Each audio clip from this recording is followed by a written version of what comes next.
अभी तक हमने बेटा फोटो इलेक्ट्रिक इफेक्ट देख लिया है। ठीक है, फोटो इलेक्ट्रिक इफेक्ट क्या होता है, डेफिनेशन पढ़ा आपने, थ्रेशोल्ड फ्रीक्वेंसी पढ़ा आपने, ठीक है ना, और वर्क फंक्शन पढ़ा। ये सारी चीज़ें आप जानते हैं, ठीक है ना। तो फ्रीक्वेंसी ऑफ लाइट और मेटल सरफेस से एमिट होने वाली इलेक्ट्रॉन की काइनेटिक एनर्जी और वर्क फंक्शन को जो रिलेट करता है बेटा, उसको बोलते हैं हम लोग आइंस्टाइन फोटो इलेक्ट्रिक इक्वेशन। ठीक है, ये आपके लिए बहुत इंपॉर्टेंट टॉपिक है, ये पूछा जाता है एग्जाम में। ठीक है, तो देखिए जहाँ से मैंने लिखना स्टार्ट किया है, यहाँ से मैं थोड़ा सा डिटेल डिस्क्रिप्शन दूँ आपको। 1905 में बेटा जो एल्बर्ट आइंस्टाइन था, ठीक है ना, उन्होंने इलेक्ट्रोमैग्नेटिक रेडिएशन को प्रपोज करते हुए थ्योरी को, फोटो इलेक्ट्रिक इफेक्ट को एक्सप्लेन किया। ठीक है, अब देखिए ये थ्योरी क्या बोलता है। ये थ्योरी बोलता है कि फोटो इलेक्ट्रिक इफेक्ट में जो इलेक्ट्रॉन्स होते हैं बेटा, वो क्वांटम की एनर्जी को एब्जॉर्ब करते हैं। ठीक है ना, क्वांटम की एनर्जी मीन्स लाइट की एनर्जी। ठीक है ना, फोटोन को ही क्वांटम बोलते हैं। ठीक है, आप याद रखेंगे। और एक जो फोटोन होता है उसकी एनर्जी एच न्यू होती है। ठीक, अब इसके बाद ये जो एच न्यू है बेटा, रेडिएशन की एनर्जी, ये सबसे पहले क्या करता है, फुलफिल करता है आपके वर्क फंक्शन को। मेटल सरफेस की वर्क फंक्शन सबसे पहले फुलफिल होगी, और वर्क फंक्शन फुलफिल होने के बाद बाकी जो एनर्जी बच जाएगी वो इलेक्ट्रॉन की मैक्सिमम काइनेटिक एनर्जी बन जाती है। इसीलिए देखिए लाइट से जो एनर्जी आ रही है, क्वांटम की जो एनर्जी आ रही है, उससे हम वर्क फंक्शन को माइनस कर रहे हैं, तो बाकी जो बची हुई एनर्जी है वो मैक्सिमम काइनेटिक एनर्जी बन जा रही है। ठीक है, अब इस इक्वेशन को ही हम लोग बोलते हैं क्या, आइंस्टाइन का फोटो इलेक्ट्रिक इक्वेशन। ठीक है, अब यहाँ पे मैंने कंडीशन लिखे हैं for the occurrence of photo electric effect. क्या कंडीशन होने चाहिए कि फोटो इलेक्ट्रिक इफेक्ट ऑकर हो। ठीक है, तो सबसे पहली चीज़ ये होता है बेटा कि जो लाइट इंसिडेंट हो रहा है उसकी एनर्जी वर्क फंक्शन से ज़्यादा होनी चाहिए। लाइट जो इंसिडेंट हो रही है वो वर्क फंक्शन से ग्रेटर हो। ठीक है ना, तब जाके क्या होगा कि इलेक्ट्रॉन मेटल सरफेस को छोड़कर बाहर आएंगे और बाकी जो एनर्जी है वो काइनेटिक एनर्जी बन जाएंगी। ठीक है, यही चीज़ अगर मैं फ्रीक्वेंसी के टर्म्स में बताऊँ तो फ्रीक्वेंसी जो इंसिडेंट हो रहा है, ठीक है ना, इंसिडेंट रेडिएशन की फ्रीक्वेंसी ग्रेटर होनी चाहिए थ्रेशोल्ड फ्रीक्वेंसी से। तो this are the two conditions for the occurrence of photo electric effect. ठीक है, तो ये इन शॉर्ट हमने आइंस्टाइन फोटो इलेक्ट्रिक इक्वेशन देखा। ठीक है, मैं नेक्स्ट पेज में आता हूँ, इसमें आई थिंक आपको कोई भी डाउट नहीं होगा। सिंपली ये क्या है, आपका एक थ्योरेटिकल पोर्शन है। ठीक है ना, इसके आगे देखिए आप, अब जो मैक्सिमम काइनेटिक एनर्जी बेटा, कल पढ़ा था हमने स्टॉपिंग पोटेंशियल से कि maximum kinetic energy E V not होता है, स्टॉपिंग पोटेंशियल से निकाली जाती है। ठीक है ना, जहाँ पे वी नॉट को हम लोग बोलते हैं stopping potential, and E you know charge present on electron. ठीक है, नाउ ई वी नॉट को हमने सब्सटीट्यूट किया बेटा मैक्सिमम काइनेटिक एनर्जी में या आइंस्टाइन की इक्वेशन में, आइंस्टाइन की इक्वेशन की मैक्सिमम काइनेटिक एनर्जी में। तो E V naught is equal to क्या हो जाएगा, H nu minus phi naught. ठीक है, E V naught is equal to H nu minus phi naught. तो आप देखिए स्टॉपिंग पोटेंशियल क्या बन जा रहा है, स्टॉपिंग पोटेंशियल बन जा रहा है एच न्यू अपॉन ई। ठीक है ना, ई से डिवाइड हो जाएगा H nu upon E minus pi naught upon E. इसको आप कंपेयर करिए Y is equal to M X plus C से। ठीक है ना, तो यहाँ पे आप देखेंगे कि जो इंटरसेप्ट है वो नेगेटिव है, इंटरसेप्ट जो है वो नेगेटिव है। अब मैंने एक कर्व प्लॉट किया है किसके, इन बिटवीन स्टॉपिंग पोटेंशियल और इंसिडेंट फ्रीक्वेंसी के इन बिटवीन। ये कर्व आपसे हमेशा पूछता है, ध्यान में रखेंगे। ठीक है, तो स्टॉपिंग पोटेंशियल और इंसिडेंट फ्रीक्वेंसी के बीच में जब मैंने कर्व प्लॉट करी है, तो यहाँ पे देखिए आप, इंटरसेप्ट जो है वो नेगेटिव दिख रहा है, दो मेटल्स के लिए खींचा है हमने, और बाकी बेटा फ्रीक्वेंसी और स्टॉपिंग पोटेंशियल में लीनियर रिलेशन है। मतलब जैसे जैसे फ्रीक्वेंसी बढ़ते जाएगा, एज सिंपल है, काइनेटिक एनर्जी बढ़ जाएगी, और काइनेटिक एनर्जी बढ़ेगी तो स्टॉपिंग पोटेंशियल की वैल्यू भी बढ़ती चली जाएगी। ठीक है, तो ये इन शॉर्ट पूरा डिस्क्रिप्शन हुआ आइंस्टाइन के फोटो इलेक्ट्रिक इक्वेशन का। ठीक है, तो यहाँ तक हमने फोटो इलेक्ट्रिक इफेक्ट के सारे टर्म्स को पढ़ लिए हैं। ठीक है ना, लास्ट क्लास मैंने एक और लिया था, आपको याद होगा, फोटो इलेक्ट्रिक इफेक्ट में। ठीक है, तो यहाँ तक बेटा आपका कौन सा पोर्शन खत्म हुआ, आइंस्टाइन का फोटो इलेक्ट्रिक इक्वेशन और फोटो इलेक्ट्रिक इफेक्ट। ठीक है, अब हम लोग जो है पार्टिकल नेचर ऑफ लाइट पे बात करेंगे। ठीक है ना, और कुछ ऐसे एविडेंस देखेंगे जो कि प्रूव करेगा कि लाइट जो है वो पार्टिकल भी है, और as well as wave nature तो हम लोग प्रूव कर ही चुके हैं। देखिए आप, हर इक्वेशन में हम लाइट की फ्रीक्वेंसी लेके चल रहे हैं। ठीक है ना, फ्रीक्वेंसी और वेव लेंथ जो रखते हैं बेटा टर्म्स, वो की वेव होंगे। ठीक है ना, फ्रीक्वेंसी तो उन्हीं की होगी जो कि वेव होंगे। ठीक। तो वेव नेचर को तो लेके हम चल ही चुके हैं, अब हम लोग देखेंगे फोटोन का पार्टिकल नेचर। ओके, तो आगे देखिए अब क्या है पार्टिकल नेचर ऑफ लाइट। ठीक है, आपने ये जाना कि आइंस्टाइन फोटो इलेक्ट्रिक इक्वेशन में कि लाइट जो है वो वेव है, ठीक है ना, और वो मेटल सरफेस पे जब स्ट्राइक करता है तो इलेक्ट्रॉन को इवॉल्व करता है। ठीक है, मींस जो लाइट है वो मेटल सरफेस से इंटरेक्ट करती है। ठीक, तो लाइट वही लाइन हमने यहाँ पे लिखी है, देखिए, light with wave nature also interact with matter with associated momentum. ठीक है ना बेटा, ये प्रूव हो चुका है कि लाइट के पास मोमेंटम क्या होता है, P is equal to H nu by C. यही जो मोमेंटम होता है ना, ये ट्रांसफर होता है, क्योंकि जब तक लाइट से इलेक्ट्रॉन को मोमेंटम नहीं मिलेगा, ठीक है ना, इलेक्ट्रॉन मास वाला पार्टिकल है, ठीक है, तब तक इलेक्ट्रॉन इजेक्ट भी नहीं होगी और इलेक्ट्रॉन को काइनेटिक एनर्जी भी नहीं मिल सकती है लाइट से। मीन्स लाइट में ये प्रूव हो रहा है कि लाइट जो है वो मोमेंटम से एसोसिएटेड होता है, लाइट के पास एसोसिएटेड मोमेंटम होता है खुद का। ठीक है, यहाँ पे देखिए, अब एक बात ये मालूम है आपको कि सारे फोटॉन्स जो है लाइट के, अगर उनकी एक पर्टिकुलर फ्रीक्वेंसी हो और एक पर्टिकुलर वेव लेंथ हो तो सबकी एनर्जी क्या होती है, E is equal to H nu. Nu जो है बेटा वो लैम्डा बाई सी होता है, तो E is equal to H nu या फिर एच लैम्डा बाई सी। जो फोटॉन होते हैं वो इलेक्ट्रिकली न्यूट्रल होते हैं और इलेक्ट्रिक और मैग्नेटिक फील्ड में डिफ्लेक्ट नहीं होते हैं, याद रखेंगे आप ये। ठीक है ना, इन फोटॉन पार्टिकल कोलिजन, अगर फोटॉन और पार्टिकल में कोलिजन होगा, जैसे कि आप मान लीजिए फोटॉन और इलेक्ट्रॉन में कोलिजन हो रहा है, तो जो टोटल एनर्जी और टोटल मोमेंटम है ये सिस्टम की कंजर्व्ड होगी। फोटॉन की टोटल एनर्जी और टोटल मोमेंटम कंजर्व्ड होगा या सिस्टम की। ठीक है, एक चीज़ यहाँ पे नोट करने वाला है कि जो मोमेंटम है वो पोसेस करता है फोटॉन। ठीक है ना, अगर फोटॉन के पास मोमेंटम नहीं होगी बेटा तो पार्टिकल नेचर नहीं रखता होगा फोटॉन। ठीक है ना, अब देखिए, फोटॉन अगर पार्टिकल नेचर रखता है बेटा तो हर फोटॉन, हर टाइप के फोटॉन की एक मास होगी, और मास ऑफ फोटॉन को निकालने के लिए आप क्या करते हैं, आइंस्टाइन का रिलेशन और प्लैंक्स की क्वांटम थ्योरी को रिलेट कर देते हैं। ठीक है, तो वहाँ से डिफरेंट जो लाइट होती है उनके फोटॉनों की मास निकलने लगती है। तो फोटॉन्स आर हैविंग मोमेंटम। ठीक है, आप मोमेंटम से भी मास निकाल सकते हैं। ठीक है ना, अगर इसको mc लेके चलूँ मैं p को, ठीक है ना, P is equal to M C, ठीक, मोमेंटम ऑफ लाइट, तो बेटा C नीचे आ जाएगा और ये बनता हुआ दिख रहा है आपको H nu upon C square. Mass of photon is H nu upon C square, यहाँ पे लिख भी देता हूँ मैं, your mass of photon is given by H nu upon C square. तो यहाँ से आप दो फॉर्मूले याद रखेंगे, एक तो मोमेंटम ऑफ फोटॉन याद रखिए और दूसरा रखिए मास ऑफ फोटॉन। ठीक है, तो ये कुछ ऐसी बातें हो गई जो कि प्रूव करती हैं कि जो लाइट है वो पार्टिकल नेचर रखता है। ठीक है, और मैंने आपको पहले भी बताया था कि जब हम लोग बात करेंगे बेटा फोटो इलेक्ट्रिक इफेक्ट की, तो फोटो इलेक्ट्रिक इफेक्ट ये प्रूव कर देगा कि लाइट का नेचर ड्यूअल होता है। ठीक है ना, wave nature as well as particle, दोनों नेचर की यहाँ पे बात होती है। ठीक है ना, तो आई थिंक यहाँ तक आपको ये समझ गया होगा। ये चारों पॉइंट्स आपको वीडियो पॉज करके लिख लेना है।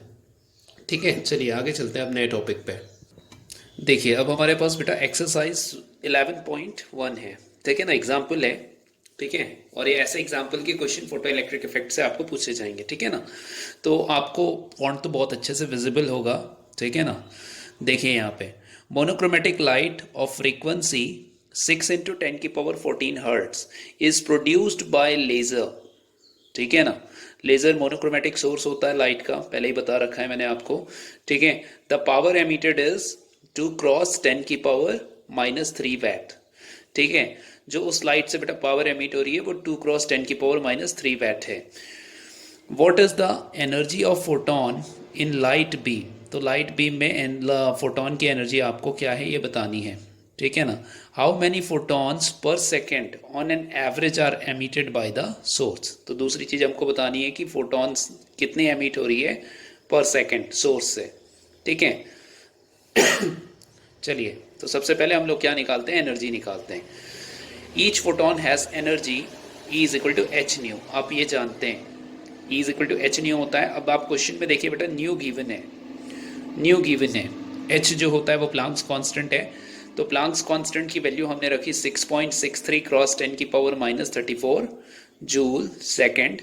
ठीक है ना, जो कि यूनिट है न्यू H की, और फ्रीक्वेंसी रखा, ठीक है ना, दोनों को मैंने सॉल्व किया बेटा, तो एनर्जी निकल के आ रही है 3.98 क्रॉस 10⁻⁻19 जूल। ये कितने फोटोन की एनर्जी हो गई? ये एक फोटोन की एनर्जी हो गई, ये एक फोटोन की एनर्जी हो गई, ठीक है। अब थोड़ा सा ध्यान दो, if n is the number of photon emitted per second from the source, ठीक है ना, मैंने ये मान लिया कैपिटल N जो है वो नंबर ऑफ फोटॉन्स जो एमिट हो रही है सोर्स से उसकी नंबर है, ठीक है। तो आप देखेंगे कि जो पावर ट्रांसमिट हो रही है बीम के फॉर्म में वो हमको क्वेश्चन में गिवन है, इट इज 2 क्रॉस 10⁻³ वैट, ठीक है। अब थोड़ा ध्यान से देखो बेटा, आप ये जानते हो कि पावर जो होता है, ठीक है ना, पावर वो एनर्जी अपॉन टाइम होता है। और दूसरा तरीका ये है बेटा, देखो एक एनर्जी मैंने निकाल चुकी है, एक फोटोन की एनर्जी निकाल चुकी है, और मैंने एन को कंसिडर किया है कि एन जो है वो नंबर ऑफ फोटॉन से जो एमिट हो रही है पर सेकेंड।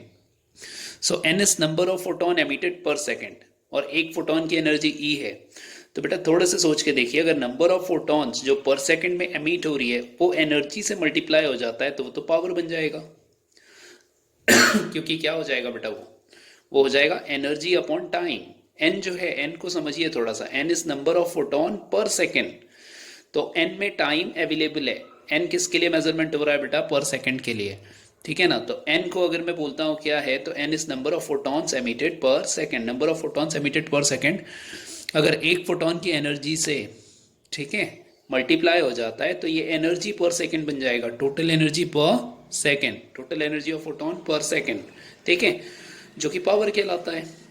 अब यहाँ से देखिए, अगर आपको n निकालना है तो आप सिंपली p से क्या करिए, e को डिवाइड करिए। n को निकालने के लिए p से e को डिवाइड करिए। Already we have p and already we have e, e भी निकाल लिया हमने, p भी निकाल लिया, तो टोटल नंबर ऑफ फोटॉन्स निकल के आ रहे हैं 5 × 10⁻15 फोटोन पर सेकेंड, ठीक है। चलिए, तो ये एक क्वेश्चन था बेटा जो कि अच्छा क्वेश्चन है, ठीक। वहीं अब हमारे पास एक दूसरा क्वेश्चन है, बोलता है कि जो वर्क फंक्शन है, वर्क फंक्शन, ठीक है ना, वर्क फंक्शन ऑफ सीजियम, पहले ही बताया हुआ है मैंने आपको, work function of caesium is 2.14 electron volt, ठीक है ना। सबसे पहली चीज क्या पूछता है बेटा, थ्रेशोल्ड फ्रीक्वेंसी निकालना है सीजियम के लिए। सीजियम के लिए क्या निकालनी है आपको? थ्रेशोल्ड फ्रीक्वेंसी, ठीक है। फिर आगे क्या बोलता है, and the wavelength of incident light if photo current is brought to zero, the wavelength of incident light if the photo current is brought to zero by stopping potential of 0.6 volt, ठीक है ना। तो question clear होगा। सबसे पहला काम आप question में गिवन लिख लेंगे, वर्क फंक्शन दिया हुआ है, ठीक है, वर्क फंक्शन दिया हुआ है ठीक है। और हमसे पहली चीज क्या पूछ रहा है बेटा, थ्रेशोल्ड फ्रीक्वेंसी। तो वर्क फंक्शन आपको पता है pi naught is equal to हम लोग लिखते हैं H nu naught, pi naught is equal to लिखते हैं एच न्यू नॉट, ठीक है ना। तो phi naught is equal to H nu naught होता है बेटा, तो nu naught is equal to क्या मिलेगा, phi naught by H. Already we have phi naught, pi naught की वैल्यू को एच से डिवाइड करिए आप। जैसे ही फाई नॉट को एच से डिवाइड करोगे आपकी थ्रेशोल्ड फ्रीक्वेंसी आ जाएगी। थ्रेशोल्ड फ्रीक्वेंसी कितनी मिल रही है, देखिए इस क्वेश्चन के लिए 5.16 क्रॉस 10⁻14 हर्ट्ज, ठीक है। फिर इसके आगे देखिए बी वाला question, the wavelength of incident light of photo current, ठीक है ना। वेवलेंथ बतानी है आपको उस लाइट की जिसके लिए फोटो करंट 0 हो जाएगा बाय स्टॉपिंग पोटेंशियल 0.6 वोल्ट, ठीक है। तो आप यूज करिए बेटा आइंस्टाइन के फोटो इलेक्ट्रिक इक्वेशन को, जिसके अकॉर्डिंग होता है maximum kinetic energy is equal to H nu minus phi naught, ठीक है। अब थोड़ा सा देखिए, मैक्सिमम काइनेटिक एनर्जी को हम लोग लिख सकते हैं क्या, ई वी नॉट क्योंकि वी नॉट क्वेश्चन में गिवन है, ठीक है ना। तो E V naught is equal to क्या मिलेगा आपको, ठीक है, थोड़ा ध्यान से देखिए, E V naught is equal to क्या मिलेगा, H nu minus phi naught. और H nu minus phi naught जैसे ई वी नॉट मिलेगा बेटा, एच न्यू को हम लोग बोलते हैं, न्यू होता है सी बाय लैम्डा, न्यू क्या होता है, सी बाय लैम्डा। तो इस पूरे इक्वेशन से आप कोशिश करिए लैम्डा की वैल्यू निकालने की, ठीक है। इस पूरे इक्वेशन से अगर लैम्डा निकालोगे तो बेटा इक्वेशन ऐसा हो जाएगा, equation will be like this, ठीक है ना। सारी वैल्यूज आपको दिखेंगी कि गिवन में है, सारी गिवन वैल्यूज़ लिखिए और सिंप्लीफाई करिए। फाइनली लैम्डा बन के आ रहा है बेटा 454 नैनोमीटर। ठीक है ना। लैम्डा को या तो आप नैनोमीटर में बताइए या तो आप आर्मस्ट्रॉन्ग में बताइए, आर्मस्ट्रॉन्ग में। ठीक है। उसी तरीके से आपके लिए एग्जाम्पल 11.3 है, तो ये बेटा आज के लिए होमवर्क, ये आप सॉल्व करेंगे। ठीक है ना। नहीं बनता है तो बताएंगे, मैं ये क्वेश्चन फिर से आपको एक्सप्लेन कर दूंगा। 11.3। ठीक है। तो यहाँ तक के क्वेश्चंस को आप अच्छे से सॉल्व करिए। ठीक है। फिर हम लोग आगे चलते हैं। तो 2 क्वेश्चन मैंने बताया और आपको एग्जाम्पल 11.3 खुद से करना है। ठीक है। चलिए तो टॉपिक्स में आगे चलते हैं, कुछ नया टॉपिक देखें आप। चलिए आगे है बेटा वेव नेचर ऑफ मैटर, जिसको आप बार बार पढ़ते आ रहे हो।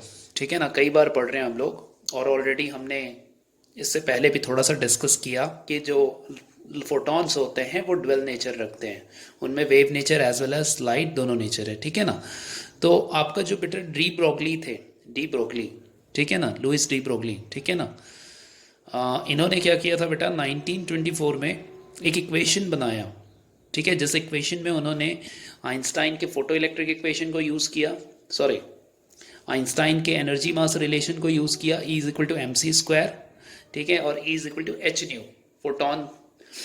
ठीक है ना। मैक्स प्लांक की फोटोन क्वांटम थ्योरी। ठीक है। क्वांटम थ्योरी दोनों को यूज़ करके बेटा लैम्डा तक पहुँचे। ये इक्वेशन तो आपने कई बार किया है, केमिस्ट्री में किया है और कई बार आपको फिजिक्स में भी देखने को मिला है। लैम्डा इज इक्वल टू क्या होता है बेटा एच बाई पी। लैम्डा को वेवलेंथ बोलते हैं, एच हो गई आपकी प्लांक्स कांस्टेंट, पी हो गई मोमेंटम। पी मोमेंटम को मैं मास इनटू वेलोसिटी का प्रोडक्ट भी लिख सकता हूँ। ठीक है ना। तो फाइनली आप यहाँ पे देखिए, कुछ देर पहले हमने मोमेंटम को बताया था कि एच न्यू बाई सी होता है। मोमेंटम क्या होती है? एच न्यू बाई सी। ठीक है ना। तो रिलेट अगर मैं करता हूँ इन दोनों इक्वेशन को, lambda is equal to H by P होता है और p is equal to H nu by C होता है। तो यहाँ से आप क्या करिए बेटा, p की वैल्यू उठाकर यहाँ रखिए। ठीक है ना। लैम्डा इज इक्वल टू मिलने लगेगा c बाई न्यू। और ये तो आप लोग रिलेशन पहले से ही जानते हो, ये रिलेशन तो आप पहले से ही जान रहे हो कि जो लाइट की वेवलेंथ होती है बेटा वो लाइट की स्पीड अपॉन लाइट की फ्रीक्वेंसी होती है। ठीक है ना। बार बार पढ़ा है ये रिलेशन आपने। ठीक है। तो देखिए वो चीज़ भी यहाँ से प्रूव हो रही है। अगर मोमेंटम जो हम लेके चलते हैं एच न्यू बाई सी और वेवलेंथ अगर लेके चलते हैं एच बाई पी, तो फाइनली जो वेवलेंथ है वो स्पीड और फ्रीक्वेंसी के साथ ये रिलेशन रखने लगता है। मतलब ये दोनों इक्वेशन एकदम प्रॉपर है। ठीक है। So this is wave nature of matter. ज़्यादा कुछ नहीं पढ़ना है इसमें से डी ब्रोगली का जो वेव इक्वेशन है वो आपको याद रखना है। डी ब्रोगली का वेव इक्वेशन होता है बेटा lambda is equal to H upon P. ठीक है। एक लौता ऐसा रिलेशन जो कि वेव नेचर और पार्टिकल नेचर को रिलेट करता है। ठीक है। और इसके आगे ही आपका कॉन्सेप्ट आया था बेटा मैटर वेव का। ठीक है। आपको पता है ना, जैसे जैसे मास बढ़ने लगेगा, मास जैसे जैसे बढ़ने लगेगा, वेवलेंथ जो एसोसिएटेड है वेव से, किसी भी पार्टिकल से जो वेव एसोसिएटेड है उसकी वेवलेंथ बेटा कम होने लगती है मास के इंक्रीज होने के साथ। ठीक है। अगर मैं बोलूँगा कि यूनिवर्स का सबसे छोटा सब एटॉमिक पार्टिकल कौन सा है, ठीक है, जिसका मास सबसे कम हो, तो आप नाम लेंगे इलेक्ट्रॉन का। तो इलेक्ट्रॉन की जो मैटर वेव है बेटा वही निकाली जा सकी है। ठीक है। इलेक्ट्रॉन एक ऐसा पार्टिकल है जिसका मैटर वेव प्रूव हो चुका है। ठीक है ना। एक एक्सपेरिमेंट पढ़ेंगे हम लोग आगे जाके जिसको हम लोग बोलते हैं डेविशन जर्मर एक्सपेरिमेंट। उससे इलेक्ट्रॉन की जो मैटर वेव है, ठीक है ना, वो प्रूव हो जाती है उस एक्सपेरिमेंट से। ठीक। बाकी आप बोलोगे सर फोटोन की प्रोटॉन की, नॉट फोटोन, प्रोटॉन की मैटर वेव, तो बेटा प्रोटॉन का मास जो होता है वो 1038 टाइम्स ग्रेटर होता है किसके मास से? आपके इलेक्ट्रॉन के मास से। अब जैसे जैसे मास बढ़ेगा ना बेटा ये वेवलेंथ कम होने लगती है। तो ऐसे वेव को आइडेंटिफाई नहीं कर सकते हम जिसका वेवलेंथ बहुत ज़्यादा कम हो। ठीक है ना। आप देखेंगे इलेक्ट्रॉन के लिए ही जो मैटर वेव की वेवलेंथ मिलेगी वो काफ़ी कम होगी। ठीक है। तो अब बोलोगे सर ये जो मैटर वेव आप बोल रहे हैं ये क्या है? तो मैटर वेव आप समझ जाइए बेटा, अगर लाइट को छोड़कर अगर मैं किसी दूसरे पार्टिकल में डी ब्रोगली को अप्लाई करता हूँ, तो डी ब्रोगली के अकॉर्डिंग हर मूविंग पार्टिकल जो है उसके साथ एक एसोसिएटेड वेवलेंथ होता है। ठीक है। उस वेवलेंथ से जो भी वेव एसोसिएटेड होगी उस वेव को बोला जाता है मैटर वेव। तो इलेक्ट्रॉन के ही मैटर वेव को हम अभी तक बता पाए हैं। ठीक है। और बाकी सारे जब आप पार्टिकल्स लेंगे, जैसे देखिए यहाँ पे साइज जो है 0.12 kg ले रहे हैं। ठीक है ना, और फिर कैलकुलेट करने की भी कोशिश कर रहे हैं। तो मैटर वेव बेटा बहुत छोटा आ रहा है। अगर साइज में क्या लेता हूँ, 0.12 kg का एक मास लेता हूँ जिसकी स्पीड हो 20 मीटर पर सेकेंड, ठीक है। तो इसकी आप देखेंगे लैम्डा आसानी से तो कैलकुलेट हो जा रही है, बट वेवलेंथ देखिए आप, 2.76 क्रॉस 10 की पावर -34 मीटर। नो डाउट बेटा this value is very very small, बहुत छोटी वैल्यू है ये, ठीक है ना। तो इतनी छोटी वेव में वेव्स को आइडेंटिफाई करना डिफ़िकल्ट होता है, ठीक है। बट आप डी ब्रोगली के अकॉर्डिंग याद रखेंगे कि हर मूविंग पार्टिकल के साथ एक मैटर वेव एसोसिएटेड है। ओके ओके, तो यहाँ पे देख लो बेटा, लुइस डी ब्रोगली के बारे में कुछ लिखा हुआ है, ठीक है ना। बर्थ हुआ था इनका 1892 में, 1987 तक ये रहे, ठीक है ना। 1929 पे इनको नोबेल प्राइज मिला था for the discovery of wave nature of electron, ठीक है। बहुत इंपॉर्टेंट है। अब ये जो लाइन मैं पढ़ने वाला हूँ ना, इसको बहुत अच्छे से आप बुक में जाके अंडरलाइन कर लेंगे और इसको याद रखेंगे, ठीक है। ये सीधे सीधे आपको न्यूमेरिकल के फॉर्म में आते हैं ये पोर्शन, ठीक। थोड़ा ध्यान से देखिए आप। काइनेटिक एनर्जी जो गेन होता है बेटा किसी भी पार्टिकल को, वो ईवी होता है। आपको पता है ईवी नॉट लिखते थे, वी नॉट को बोला जाता था क्या, स्टॉपिंग पोटेंशियल। लेकिन यहाँ पे आप वी को बोलेंगे बेटा क्या, दिस इज फील्ड पोटेंशियल, ठीक है ना। फील्ड पोटेंशियल देखो यहाँ पे लिखा हुआ है, consider an electron of mass m accelerated from rest through a potential v। मतलब हम क्या कर रहे हैं बेटा, एक इलेक्ट्रॉन को एक्सेलरेट करा रहे हैं, ठीक है ना। कौन से पोटेंशियल में, वी पोटेंशियल में। और जो काइनेटिक एनर्जी उसको मिल रही है वो k है। तो k किसके इक्वल होगा, जो भी एनर्जी गेन करता है पार्टिकल v फील्ड में, वो ev के इक्वल होता है, ठीक है ना। अब आगे देखिए आप, काइनेटिक एनर्जी हाफ mv² लिखते हैं आप, बताइए आपको मोमेंटम के टर्म्स में लिखोगे तो p²/2m होता है, ये भी मालूम है आपको। यहाँ से बेटा अगर p निकाल लूँ तो √2m के this is the relation between momentum and kinetic energy, है तो सबको मालूम है, p = √2m के होता है, ठीक है। चलिए अब यहाँ से देखिए, मैंने क्या किया बेटा, यहाँ से k की वैल्यू उठा के यहाँ रख दी। k की वैल्यू थी ev, तो v अब आपका p हो गया √2m ev, ठीक है। अब आपको पता है लैम्डा होता है h/p, अभी कुछ देर पहले ही देखा हमने, लैम्डा इज h/p। p की वैल्यू उठा के वहाँ से यहाँ रखी, ठीक है। तो h/2m ev। इलेक्ट्रॉन को एक्सेलरेट कराने की बात हो रही है, तो यहाँ पे देखिए आप, h m e ये सब कांस्टेंट है एक्सेप्ट v। v तो बेटा पोटेंशियल है, कौन से पोटेंशियल पे इलेक्ट्रॉन एक्सेलरेट हो रहा है। तो सब जो भी कांस्टेंट थे उनके न्यूमेरिकल वैल्यू को अगर आप रख दोगे तो वो न्यूमेरिकल वैल्यू आपका बनता है बेटा 1.227। इस वैल्यू को डायरेक्टली याद रखा जाता है। एग्जाम में जाकर आप ये सारी वैल्यूज को सब्स्टिट्यूट करके सॉल्व नहीं करोगे, ठीक है ना। आपको सीधे सीधे 1.227 याद रखना है, √v।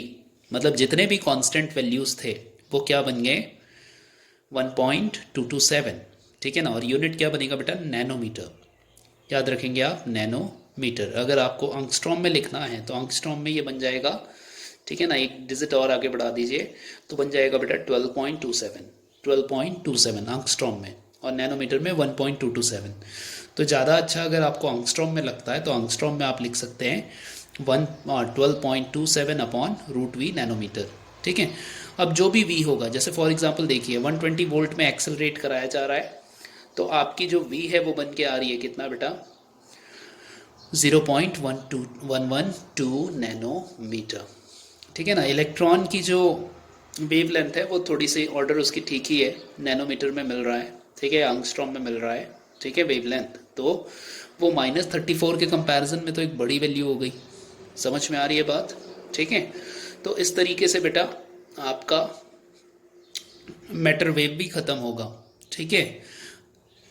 अभी इलेक्ट्रॉन के मैटर वेव को हम लोग प्रूव करेंगे, ठीक है। यहाँ पे थोड़ी सी थ्योरी आपकी हाइजेनबर्ग की है। हाइजेनबर्ग का अनसर्टेनिटी प्रिंसिपल आप जानते हो, ठीक है ना। अनसर्टेनिटी प्रिंसिपल क्या बोलता है बेटा कि एट अ टाइम हम मोमेंटम और पोजीशन दोनों की वैल्यू को आइडेंटिफाई नहीं कर सकते हैं, ठीक है ना। वो h/2π के इक्वल होता है। अनसर्टेनिटी इन मोमेंटम और अनसर्टेनिटी इन पोजीशन की जो प्रोडक्ट होती है वो h/2π के इक्वल होता है, ठीक है। तो इस इक्वेशन को आप थोड़ा सा पढ़िए, ठीक है। बाकी कल हम लोग यहीं से कंटिन्यू करेंगे। एक क्वेश्चन आपके करने के लिए है होमवर्क, ठीक है, देखिए ये क्वेश्चन बेटा एग्जाम्पल 11.14, ये क्वेश्चन आप लोग बनाएंगे numerical. What is the de Broglie wavelength associated with an electron moving with speed, ठीक है ना, this and this, mass is given, velocity is given. तो सिंपली आप अपना दिमाग लगाइए क्वेश्चन लिखकर और ये क्वेश्चन बनाइए। मैंने जितनी चीज़ें आज आपको बताई है बेटा सबके सब बहुत इंपॉर्टेंट है, ठीक है ना। और यही आपका फोटोन और इलेक्ट्रॉन वाला चैप्टर है, या जिसको हम लोग बोलते हैं dual nature of radiation and matter, ठीक है। तो इसमें अभी कुछ पोर्शन बाकी है, वो हम पोर्शन कल करेंगे कंटिन्यू आगे, ठीक है ना। चलिए